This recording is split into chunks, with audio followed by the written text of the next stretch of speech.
تو اس پر کہتے ہیں ابن بطال رحمہ اللہ هذا يدل على استحباب الجلوس في المساجد لتلاوة القرآن ومدارسته. مستحب یہ ہے انسان کے لیے کہ مسجد کے اندر بیٹھے، قرآن مجید کو وہاں پر سیکھے اور سکھائے اور اس کو سمجھے اور سمجھانے کی کوشش کرے۔ تو یہ دو حدیث آپ کے سامنے آئی، اور ایک تیسری حدیث ہے، نبی کریم صلی اللہ علیہ وسلم نے فرمایا اقرأوا القرآن فإنه يأتي يوم القيامة شفيعا لأصحابه۔ قرآن مجید پڑھو، قرآن مجید کو پڑھنے کی کوشش کرو، اور جب پڑھنے کا نبی صلی اللہ علیہ وسلم نے کہا ہے تو اس کا یہ مطلب ہے کہ اس کے مطابق انسان زندگی بھی گزارے، قرآن کے احکام کو مانے، جن چیزوں سے قرآن مجید نے منع کیا اس سے رکے۔ یہ اللہ کا کلام ہے، یہ اللہ رب العالمین کا پیغام ہے، اگر انسان اس پر عمل نہیں کرے گا تو پھر کس کی باتوں پر عمل کرے گا؟ اس لیے نبی کریم صلی اللہ علیہ وسلم نے فرمایا اقرأوا القرآن، قرآن مجید کو پڑھا کرو، فإنه يأتي يوم القيامة شفيعا لأصحابه، کل قیامت کا دن ہوگا، اللہ رب العالمین کے یہاں سفارش صرف وہی شخص کرے گا جسے اللہ اجازت دے گا، اور اسی کے لیے کرے گا جس سے اللہ رب العالمین راضی ہوگا۔ تو کل قیامت کے دن جب سب لوگ آپ کو یوم یفر المرء من اخیہ و امہ و ابیہ و صاحبتہ و بنیہ، ہر شخص آپ کو اپنے رشتہ دار اور دوسرے لوگ چھوڑ کر کے جا رہے ہوں گے، ایسے وقت میں قرآن مجید سے جب آپ کا تعلق دنیا میں جڑا رہا ہوگا تو کل قیامت کے دن رب کے پاس قرآن مجید آئے گا اور آپ کی سفارش کرے گا، فإنہ یأتی یوم القیامۃ شفیعا لأصحابہ، کہ قرآن مجید کل قیامت کے دن آئے گا اور رب سے سفارش کرے گا کہ اللہ یہ قرآن مجید کو پڑھا کرتا تھا، اس کے مطابق عمل کیا کرتا تھا، سمجھنے کی کوشش کرتا تھا، اے میرے رب تو اس بندے کے حق میں میری سفارش کو قبول فرما لے۔ تو آپ سوچیں کہ قرآن مجید جب اللہ رب العالمین سے ہماری اور آپ کی سفارش کرے گا تو پھر اللہ رب العالمین اس کی سفارش کو کیسے ٹھکرائے گا؟ تو قرآن مجید سے اپنے تعلقات کو بہت زیادہ مضبوط کر کے رکھیں، اور قرآن مجید کو صرف پڑھنے پر اکتفا نہیں کریں، بلکہ جو صورتیں ہیں، چھوٹی چھوٹی صورتیں اور اس کے علاوہ بھی جو صورتیں ہیں، اس کو یاد رکھیں، یاد کریں اور اس کو اچھے سے پڑھنے کی کوشش کریں۔ مزید یہ کہ اس کو سمجھنے کی کوشش کریں، اس کی تفسیر کو سمجھیں علماء کے پاس بیٹھ کر کے۔ ضروری نہیں ہے کہ آپ پورے قرآن مجید کی تفسیر کو سمجھیں، لیکن یہ ضروری ہے کہ آپ اتنا ضرور سمجھیں جس سے آپ کو قرآن مجید کی اہمیت کا اندازہ ہو، آپ کی زندگی کے اندر تبدیلی پیدا ہو، آپ قرآن مجید کے نزول کا مقصد سمجھ سکیں۔ جب نماز پڑھیں ان چھوٹی چھوٹی صورتوں کی تفسیر اور اس کے تراجم آپ کو معلوم ہوں گے تو قرآن مجید جو سنیں گے آپ نماز کے اندر تو پھر آپ کے دل کے اوپر اثر ہوگا اور آپ کو سمجھ میں آئے گا کہ آپ کا رب آپ سے مخاطب ہو کر کے کیا کہنا چاہتا ہے قرآن مجید کے ذریعے سے۔ ایک حدیث ہے، صحیح مسلم کی روایت ہے، عقبہ ابن عامر رضی اللہ عنہ اس کے راوی ہیں، وہ کہتے ہیں کہ نبی کریم صلی اللہ علیہ وسلم ایک مرتبہ نکلے، وَنَحْنُ فِي الصُّفَّةِ، ہم لوگ صفہ پر بیٹھے تھے، نبی کریم صلی اللہ علیہ وسلم نے فرمایا، کتنی پیاری حدیث ہے، دیکھیں، أَيُّكُمْ يُحِبُّ أَن يَغْدُوَ كُلَّ يَوْمٍ إِلَى بُطْحَانٍ، کہ کیا تم میں کا کوئی یہ چاہتا ہے کہ روزانہ وہ بطحان ایک وادی ہے وہاں پر جائے، یا عقیق ایک وادی ہے، نبی نے کہا الی بطحان او الی العقیق، تو بطحان یا عقیق جائے اور وہاں جا کر کے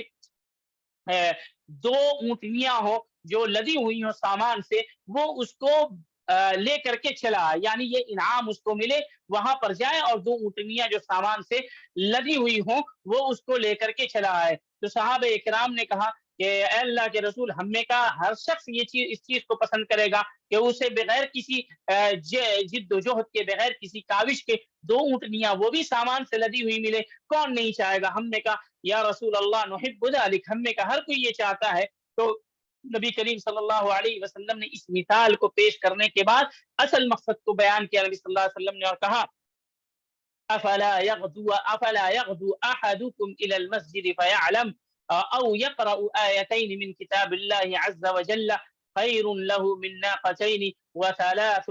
خير له من ثلاث واربع خير له من اربع ومن اعدادهن من الابل۔ نبی صلی اللہ علیہ وسلم نے فرمایا تو پھر تم نے کا کوئی مسجد کیوں نہیں جاتا ہے، مسجد جائے اور وہاں پر جا کر کے علم حاصل کرے، اللہ کی دو آیت کو اگر وہ سیکھے گا، پڑھے گا، دو آیت قرآن مجید کی دو آیت کو اگر وہ پڑھے گا تو دو اونٹنی جو سامان سے لدی ہوں وہ دو آیتیں اس سے اس کے لیے بہتر ہوں گی، اور اگر کوئی تین آیتوں کو پڑھتا ہے تو اس کے لیے تین اونٹنے سے بہتر ہوگی، وَأَرْبَعٌ خَيْرٌ لَهُ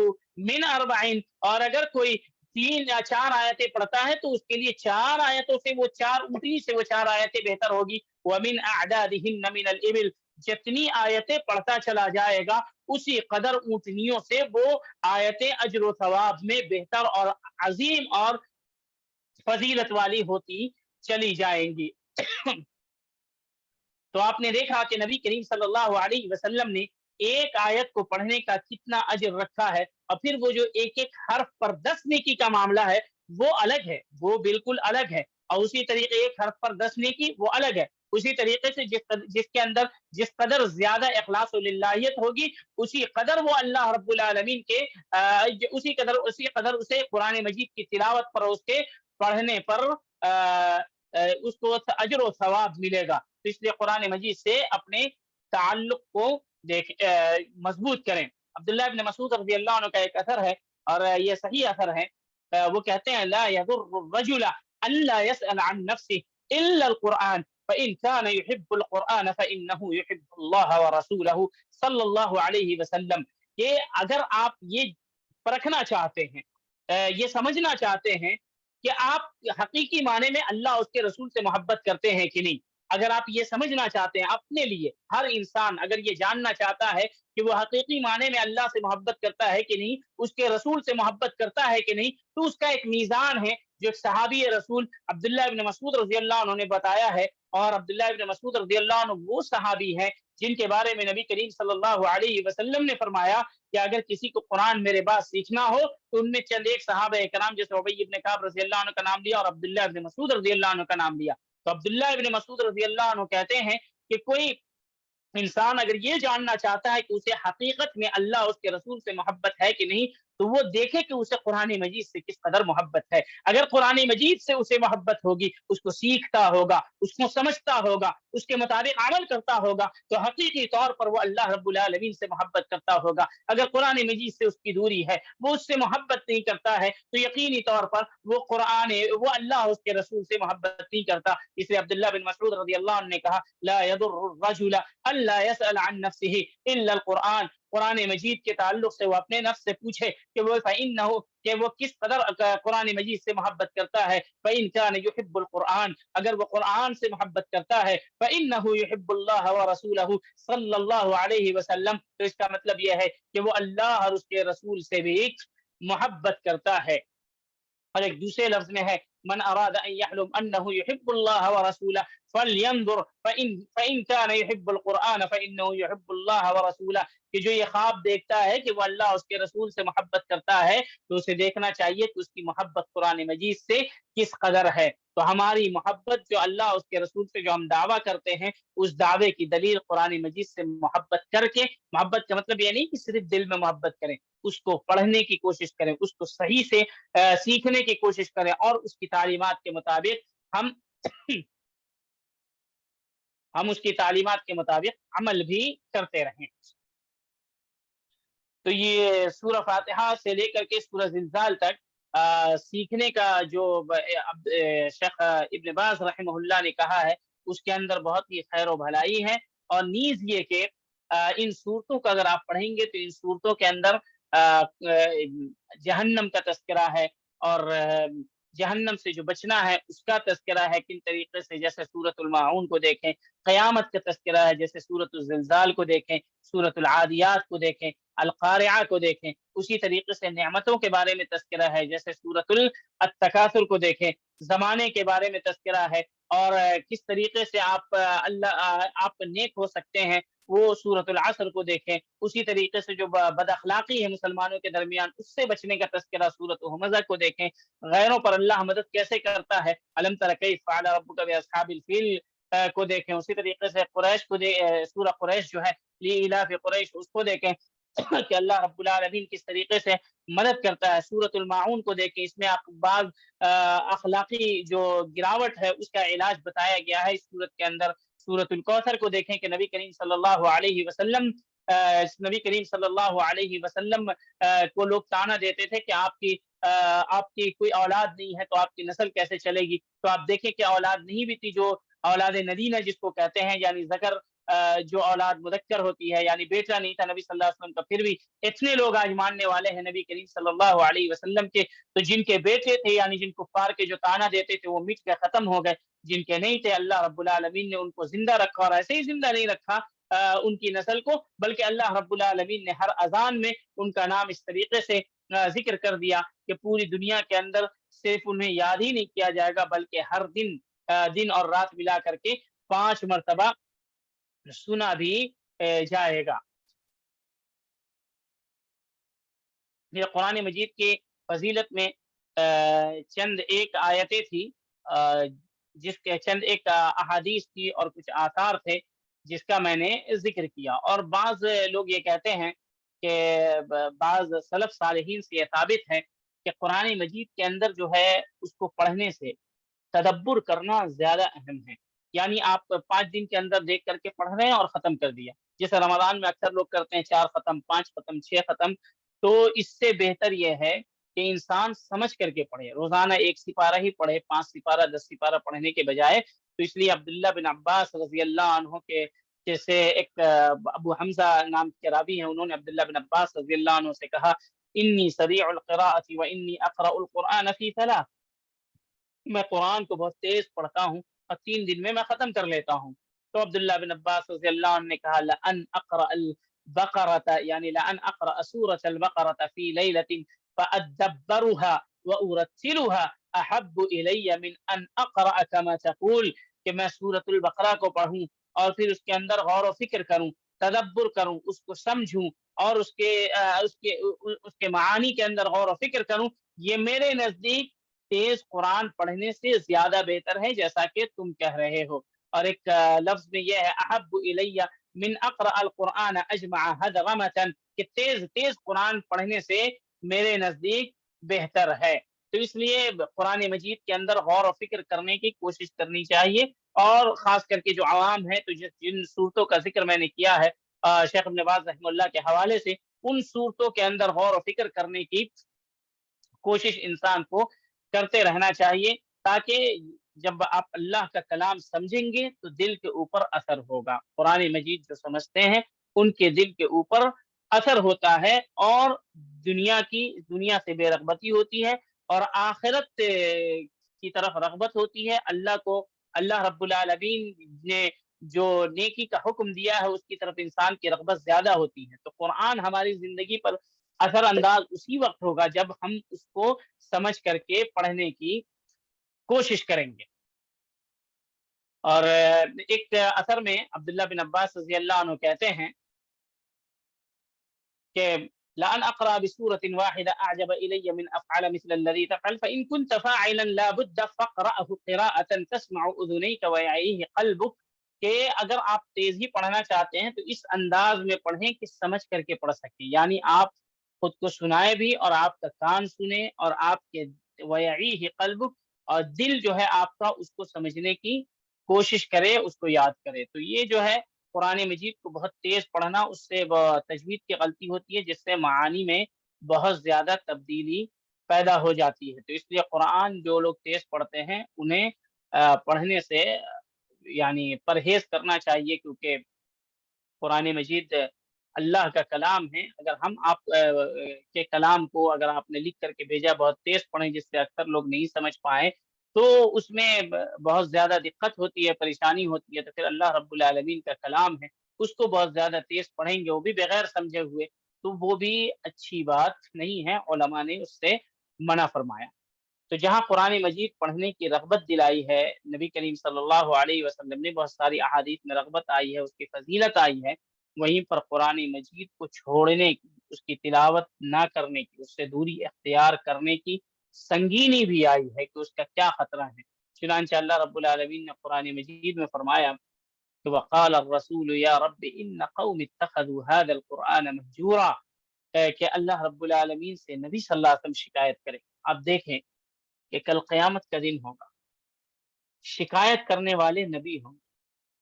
کس سے کریں گے؟ اللہ رب العالمین سے، جو جنتوں کا مالک، پوری دنیا کا مالک، ہر ایک ذرے کا مالک۔ کس کے بارے میں کریں گے؟ ہم جیسے لوگوں کے بارے میں جس نے قرآن کو پڑھنے سے، سمجھنے سے دوری اختیار کر رکھی ہے، نہ پڑھتا ہے نہ اس کو سمجھتا ہے، کبھی کبھار موقع ملا تو ہاتھ لگا لیا، ورنہ دوری اختیار کیے ہوا ہے۔ تو آپ سوچیں کہ اگر رسول صلی اللہ علیہ وسلم اللہ سے شکایت کریں گے تو پھر ہماری کیا صورتحال ہوگی اس کی۔ تو اس لیے کہا یا رب ان قوم اتخذوا، اللہ نے کہا، اللہ رب العالمین نے کہا کہ یا رب ان قوم اتخذوا هذا القرآن مہجورا، نبی صلی اللہ علیہ وسلم کہیں گے اے میرے رب یہ میری قوم ہے، اتخذوا هذا القرآن مہجورا، قرآن مجید کو انہوں نے چھوڑ رکھا تھا۔ تو مہجور کا بہت سارا مطلب ہے، ای متروکن بالکلیہ، یعنی یا کہ یہ ہوتا ہے کہ بالکلیہ چھوڑ رکھا تھا، اس پر ایمان نہیں لائے تھے، اس کے احکام کو نہیں مانتے تھے، تو یہ کفار کے بارے میں ہے۔ اور ایک حجر کا معنی ہے کہ ای حجر تلاوتہ، کہ اس نے اس کی تلاوت کو چھوڑ رکھا تھا، اس کو سمجھنے اور اس کو سمجھتے نہیں تھے، اس کے مطابق عمل نہیں کرتے تھے، اس کے مطابق عمل کرنے کو چھوڑ رکھا تھا۔ تو یہ تمام چیزیں علماء نے کہا ہے کہ اس کے اندر داخل ہیں، کہ انسان اس کے اوپر ایمان نہ لائے، اسی طریقے سے قرآن مجید کی تلاوت نہ کرے، اسی طریقے سے قرآن مجید کے مطابق عمل نہ کرے، تو تمام کی تمام چیزیں اس کے اندر داخل ہیں۔ اور یہ بہت ہی سخت ترین بات ہے، بہت سخت وعید ہے کہ کل قیامت کے دن اللہ رب العالمین کے سامنے نبی کریم صلی اللہ علیہ وسلم ہماری شکایت کریں گے۔ تو جو انسان اس سے بچنا چاہتا ہے، قرآن مجید سے اپنے تعلقات کو استوار کر کے رکھے اور قرآن مجید سے اپنے لگاؤ کو، اپنے تعلقات کو مضبوط کرے، تاکہ کل قیامت کے دن وہ اس چیز کا شکار نہ ہو، یعنی اس شکایت کے زمرے میں نہ آئے۔ اور جیسا کہ ابن قیم رحمہ اللہ نے کہا ہے کہ قرآن مجید کے چھوڑنے کے جو حجر کے ہیں بہت سارے انواع ہیں، ان میں سے ایک یہ ہے کہ حجر سماعہ والایمان بہ والاصغاء الیہ، کہ سننے اور سمجھنے، اس پر ایمان لانے سے دوری اختیار کرنا بھی اس کو چھوڑنا ہوتا ہے، اور حجر العمل بہ والوقوف عند حلالہ وحرامہ، کہ اس پر عمل کرنے کو بھی چھوڑنا کہتے ہیں، اور اس کے اندر جو احکام ہے اس کو نہ ماننے کو بھی چھوڑنا کہتے ہیں۔ تو جیسا کہ میں نے ذکر کیا یہ تمام باتیں، اس لیے انسان قرآن مجید سے اپنے تعلق کو جوڑ کر کے رکھنے کی کوشش کرے۔ اب اس کے بعد شیخ ابن باز رحمہ اللہ نے جو ذکر کیا ہے وہ تمام صورتیں، سورۃ الزلزال وغیرہ،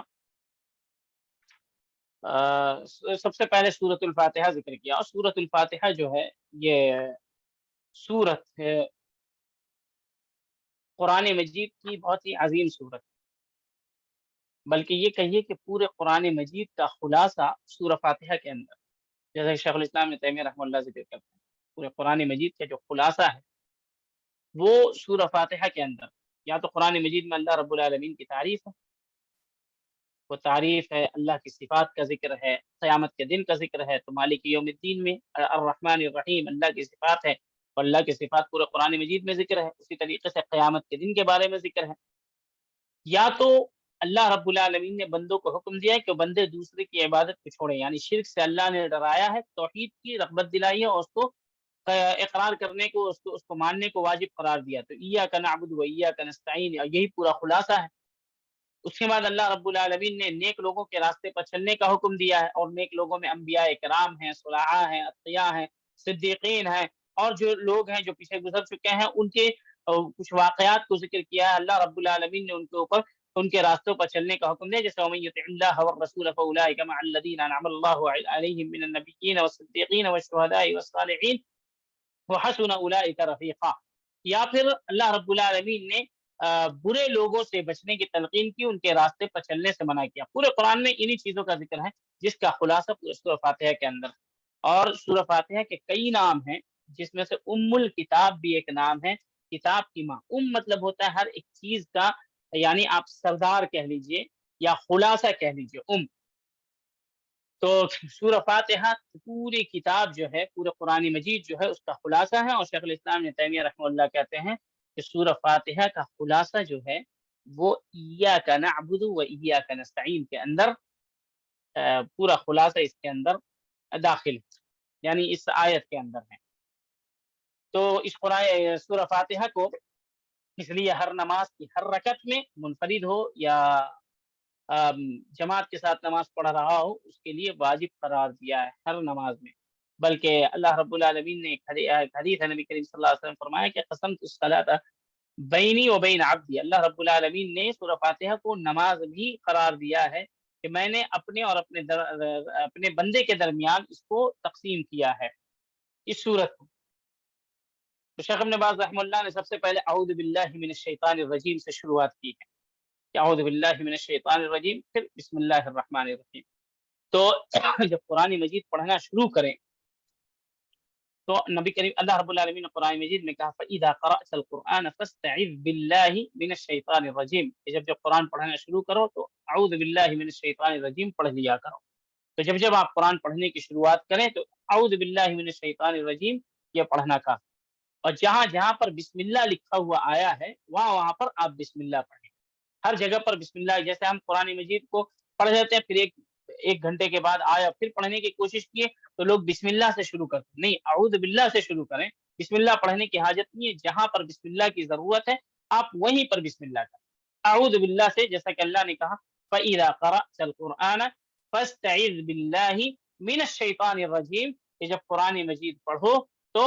اللہ رب العالمین کی پناہ مانگ لو شیطان مردودوں سے، یعنی اللہ کی پناہ میں آ جاؤ شیطان مردود سے. تو اعوذ باللہ من الشیطان الرجیم یہ مطلب ہے کہ پڑھا کرو. لیکن اللہ رب العالمین نے کہیں پر بھی ہمیشہ قرآن پڑھنے جب جب قرآن پڑھیں تو بسم اللہ پڑھیں ایسا حکم نہیں دیا. جہاں پر بسم اللہ لکھا ہے وہاں پر آپ بسم اللہ پڑھنے کی کوشش کریں. اور اعوذ باللہ پڑھنے کی اس وقت کوشش کریں جب قرآن مجید شروع کریں. اور اعوذ باللہ کا مطلب یہ ہے، اعوذ کا مطلب یہ ہوتا ہے کہ میں پناہ چاہتا ہوں، یعنی آپ یہ کہیے کہ اللہ سے ایک التجا ہے اور اللہ سے ایک طلب ہے کہ اے اللہ شیطان مجھے بہکانے پر لگا ہے، وہ ہمیشہ میری طاق میں رہتا ہے، مجھے گمراہ کرنے کے چکر میں پڑا رہتا ہے اور تیرے راستے سے ہٹانے کے چکر میں میرے پیچھے لگا رہتا ہے. اعوذ باللہ، اے اللہ میں تیری طرف پناہ لیتا ہوں، تیری جانب آتا ہوں، من الشیطان الرجیم اس شیطان مردود سے. شیطان کا مطلب شیطان، الرجیم کا مطلب جو مردود ہے، جو بھگایا ہوا ہے.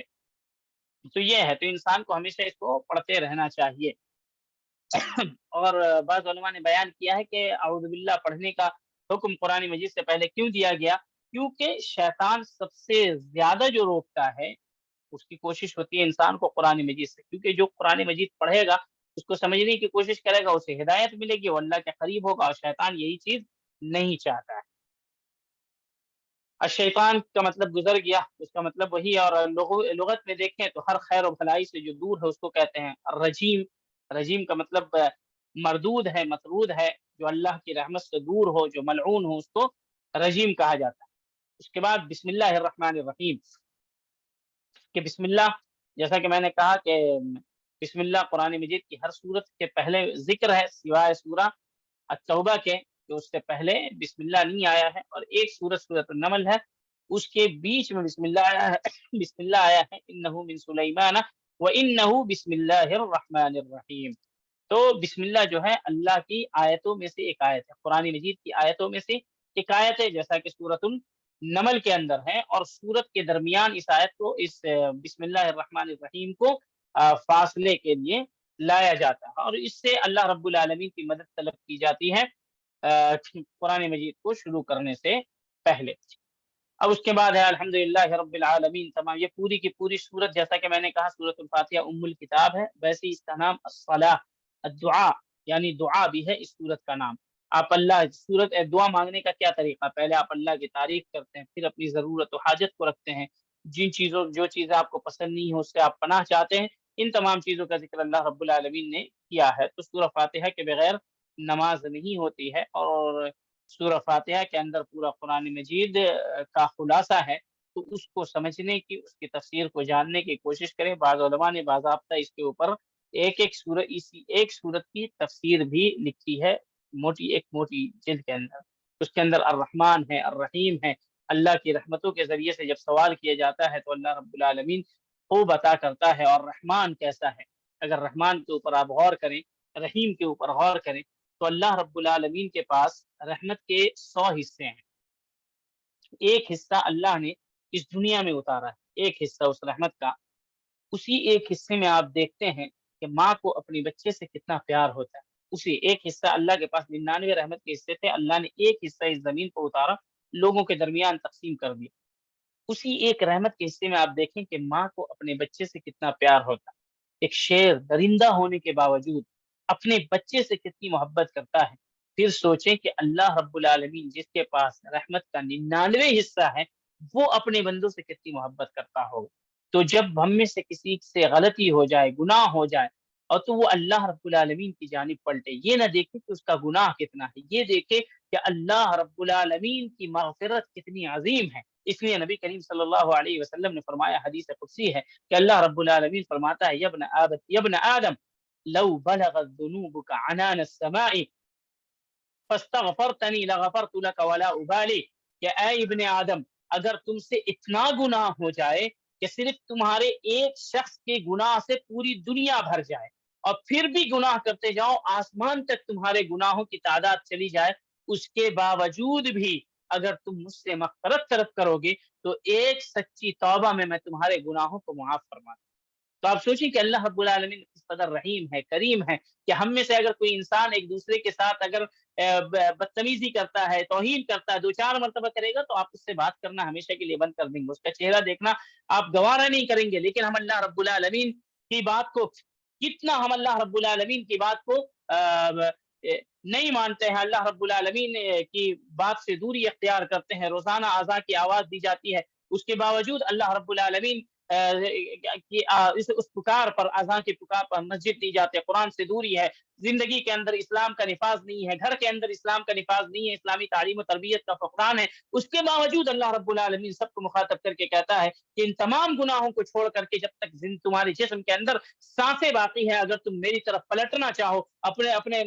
میری رضا یعنی رب کی رضا حاصل کرنا چاہو، تو تمہارے ایک سچی توبہ میں تمہارے تمام گناہوں کو معاف فرما دوں گا. یہ اللہ رب العالمین کی رحمت ہے. یہی رحمان اور رحیم کے ہونے کا مطلب ہے. جب اس معانی کو آپ سمجھیں گے تو آپ کے دل کے اندر شوق پیدا ہوگا. اگر گنہگار ہوں گے تو رب کی طرف پلٹیں گے، رب سے دعا کریں گے کہ اے اللہ تو نے فلاں فلاں گنہگار کو معاف کیا، 99 قتل کرنے والوں کو معاف کیا ہے، اے اللہ تو نے اس کو بھی معاف کیا ہے جس نے اپنے آپ کو جلا دیا تھا اور آدھی رات کو سمندر میں بہانے کا کہا تھا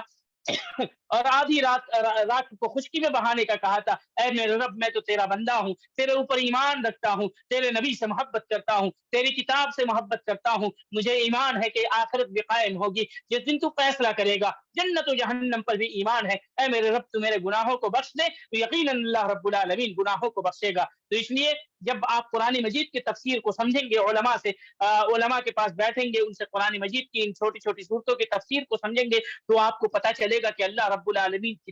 کتنی رحمت والا ہے، کیسے کیسے گناہوں کو معاف کرنے والا ہے. جب آپ نہیں پڑھیں گے اور نہیں سمجھیں گے تو اللہ رب العالمین کی رحمتوں کا، اس کی مغفرتوں کا اور اللہ رب العالمین کے کرم کا اور محبتوں کا اندازہ آپ کو نہیں ہوگا. اس لیے قرآن مجید کو پڑھیں، پڑھنے کے ساتھ ساتھ اس کو سمجھنے کی کوشش کریں. پھر اس کے بعد جب سمجھنے کی کوشش کریں گے تو عمل کا جذبہ خود بخود دل کے اندر امنڈ کر کے آئے گا اور آپ عمل کرنے پر لگ جائیں گے. تو اس لیے قرآن مجید کو جب پڑھیں گے تو آپ کو بات سمجھ میں آئے گی، اللہ رب العالمین کی معرفت ہوگی اور اللہ رب العالمین کی رحمتوں کے بارے میں پتہ چلے گا. اس کے بعد ہے مالک یوم الدین، کہ قیامت کے دن کا اللہ مالک ہے تو اسی کو سجدہ کرنا ہے. اس لیے اللہ نے کہا ایاک نعبد و ایاک نستعین، کہ اللہ ہم تیری ہی عبادت کرتے ہیں اور تجھ سے ہی مدد مانگتے ہیں. یعنی اللہ کے علاوہ ایاک نعبد حصر ہے، یعنی اس کے علاوہ کسی قسم کی کوئی عبادت نہیں ہوگی، چاہے وہ کیسی بھی عبادت ہو، صرف اللہ رب العالمین کے لیے ہوگی. چاہے وہ سجدہ ہو، چاہے وہ منتیں ہوں، چاہے وہ ذبح ہو یا اللہ یا نظر ہو، جو بھی عبادتیں ہوں سب کے سب اللہ کے لیے خاص کی جائیں گی. وَإِيَّاكَ نَسْتَعِينُ، اور اللہ ہی سے مدد مانگی جائے گی، چھوٹے کام میں ہو یا بڑے کام میں. اے اللہ تو میری مدد کر دے. اور نبی کریم صلی اللہ علیہ وسلم نے فرمایا اِذَا اسْتَعَنْتَ فَاسْتَعِنْ بِاللَّهِ، کہ جب تم مدد طلب کرو تو اللہ رب العالمین سے مدد طلب کرو. تو انسان جب قرآن مجید کو سمجھتا ہے تو بات سمجھ میں آتی ہے کہ ہمیں مدد کس سے مانگنا چاہیے، کس کی رحمتوں سے امید رکھنا چاہیے، کون قیامت کا دن کا مالک ہے، کون ہمیں عطا کر سکتا ہے، کون ہمیں محروم کر سکتا ہے، کون سا راستہ گنہگاروں کا ہے اور گمراہوں کا ہے، کون سا راستہ انعام والوں کا ہے. جب سورہ فاتحہ پڑھیں گے تو ان چیزوں کا آپ کو اندازہ ہوگا. اسی طریقے سے جب آپ سورۃ الزلزال میں جائیں گے تو اس سورت کی بھی شروعات بسم اللہ الرحمن الرحیم سے ہوئی ہے، کیونکہ بسم اللہ جیسا میں نے کہا کہ ہر سورت 2 صورتوں کے درمیان لایا جاتا ہے فصل کے لیے، تاکہ پتہ چلے کہ پچھلی صورت سے یہ صورت بالکل الگ ہے. تو اس سلسلے میں آپ دیکھیں اذا زلزلت الارض زلزالها، جب زمین پوری طریقے سے ہلا دی جائے گی اور اندر کے جو خزانے ہوں گے، یہ قیامت کے وقت کی بات ہے، جب ایک دم قیامت آنے والی ہوگی تب کی بات ہے کہ جو اس کو پوری طریقے سے اس کے اندر جو خزانے ہوں گے وہ خزانے نکال دے گی، اور بعض لوگ کہتے ہیں کہ اس کے اندر جو اموات جو دفن ہے وہ تمام مردے اپنے باہر کر دے گی، اور جو خزانے ہیں اس کو بھی اس کے ساتھ ساتھ باہر کرے گی۔ انسان دیکھے گا، وقال الانسان دیکھے گا تو کہے گا کہ کیا ہو گیا ہے کہ زمین اپنے اندر کی تمام چیزیں باہر کر رہی ہے۔ یومئذ تحدث اخبارها، اس دن زمین لوگوں سے بات کرے گی اور اپنی باتوں کو بتائے گی۔ تحدث ای تحدث الارض اخبارها بان ربک اوحى لها، زمین کہے گی کہ دیکھو ایسا کرنے کا حکم ہمیں تمہارے رب نے دیا ہے، اس رب نے جو تمہارا بھی رب ہے، جس کی عبادت کا حکم تمہیں زندگی میں دیا گیا تھا۔ تو یومئذ تحدث اخبارها بان ربک اوحى لها یومئذ یصدر الناس اشتاتا لیروا اعمالهم، قیامت کے دن تمام کے تمام لوگ، مختلف قسم کے ہر جگہ کے لوگ جمع ہوں گے اپنے اپنے عمل کے ساتھ، یا تو کسی کا خیر کا عمل ہوگا، کسی کا شر کا عمل ہوگا۔ لیروا اعمالهم، قیامت کے دن جمع ہوں گے تاکہ لوگ اپنے اپنے عمل کو دیکھ سکیں کہ ہم نے کیا کچھ کیا تھا۔ قیامت کے دن فیصلے کا دن ہوگا، جس کا جو عمل ہوگا اس کے اوپر نیک عمل ہوگا، اس کے اوپر ظلم نہیں کیا جائے گا، اور جس کا بد عمل ہوگا اللہ رب العالمین اس کو اسی کے حساب سے فیصلہ دے گا۔ فمن یعمل مثقال، بہت ہی یہ آیت انسان کے دلوں کے اندر خوف پیدا کر دیتی ہے۔ فمن یعمل مثقال ذرۃ خیرا یرہ، کہ جو ذرہ برابر بھی خیر کرے گا قیامت کے دن اس کو دیکھ لے گا، ذرہ برابر بھی برائی کرے گا ومن یعمل مثقال ذرۃ شرا یرہ، کہ ذرہ برابر بھی برائی کرے گا تو وہ قیامت کے دن اس کو دیکھ لے گا۔ جب اس سورت کا معنی، اس کا ترجمہ آپ کو یاد ہوگا، جب نماز میں کھڑے ہوں گے اور آپ کو اللہ توفیق دے گا سوچنے کی، غور و فکر کرنے کی، تو سوچے کہ نماز کے اندر کس قدر آپ کا دل اس سورت کو پڑھ کر کے یا سن کر کے متاثر ہوگا، اور جب دل متاثر ہوتا ہے تو پورے اعضاء اس سے متاثر ہوتے ہیں، اور دل کے اندر جب قرآن مجید کا اثر پیدا ہوگا تو آپ کی زندگی میں ایک انقلاب آئے گا، جو انقلاب آپ کو کتاب اللہ سے جڑنے، اس کے مطابق عمل کرنے، نبی کریم صلی اللہ علیہ وسلم کی سنتوں کو سمجھنے اور اس کے مطابق عمل کرنے پر مجبور کرے گا، یا اس کی طرف رہنمائی کرے گا۔ اس لیے نبی کریم صلی اللہ علیہ وسلم نے فرمایا ایاکم ومحقرات الذنوب اور ایاکم ومحقرات الاعمال فإن لها من اللہ طالبا، کہ چھوٹے چھوٹے جو اعمال کرتے ہو، جو بھی عمل کرتے ہو، اس کو چھوٹا سمجھنے سے، یعنی گناہوں کو چھوٹا سمجھنے سے بچو۔ ایسا نہ تو یہ چھوٹا گناہ ہے، یہ صغیرہ گناہ ہے، ایسا کر لینے سے کچھ تھوڑی نہ ہو جائے گا، ہم نے ایسا گناہ کر لیا، کوئی بات نہیں، اللہ معاف کر دے گا۔ تو نبی صلی اللہ علیہ وسلم نے کہا اعمال کو چھوٹا نہ سمجھو، نہ گناہ کو چھوٹا سمجھو اور نہ ہی نیکیوں کو چھوٹی سمجھو۔ ارے اس نیکی کا کیا فائدہ ہوگا، 1 روپیہ دے دیں گے اس کا کیا اجر ہوگا؟ دونوں طرف سے، یعنی نہ گناہ کو چھوٹا سمجھنا ہے اور نہ ہی نیکی کی تحقیر کرنی ہے، چھوٹی سمجھنی ہے۔ فَإِنَّ لَهَا مِنَ اللَّهِ طَالِبًا، اللہ کے قیامت کے دن اللہ رب العالمین اس کا مطالبہ کرے گا۔ برائی کیے ہیں اس کے مطابق چھوٹی برائی بھی ہوگی تو وہ آپ کو جو ہے اس کی سزا ملے گی، اور تھوڑی سی بھی نیکی ہے تو وہ آپ کے لیے اس کی جزا تیار ہے، کیا پتہ وہی نیکی آپ کے لیے دنیا اور آخرت کے اندر اس کو ذریعہ نجات بن جائے۔ اس کے بعد اللہ رب العالمین نے ذکر کیا ہے سورہ عادیات، والعادیات ضبحا فالموریات قدحا فالمغیرات صبحا فاثرن به نقعا، یہ بہت ہی عظیم صورت ہے جس میں اللہ رب العالمین نے چند مخلوقات کی قسم کھائی ہے، اور اللہ رب العالمین جو قسم کھاتا، اللہ رب العالمین کی جتنی مخلوقات ہے اللہ چاہے سب کی قسم کھا سکتا ہے، لیکن ہم صرف اور صرف اللہ کی قسم کھا سکتے ہیں۔ اس لیے نبی کریم صلی اللہ علیہ وسلم نے فرمایا من کان حالفا فلیحلف باللہ او لیصمت، کہ جو قسم کھانا چاہتا ہے یا تو رب کی قسم کھائے یا پھر خاموشی اختیار کر لے، دوسرے کی قسم وہ نہیں کھا سکتا ہے۔ اللہ رب العالمین ہر چیز کا مالک ہے، ہر چیز کا خالق ہے، وہ جس چیز کی چاہے وہ قسم کھا سکتا ہے۔ کبھی اللہ نے سورج کی قسم کھائی ہے، کبھی چاند کی قسم کھائی ہے، لیل و نہار کی قسم کھائی ہے،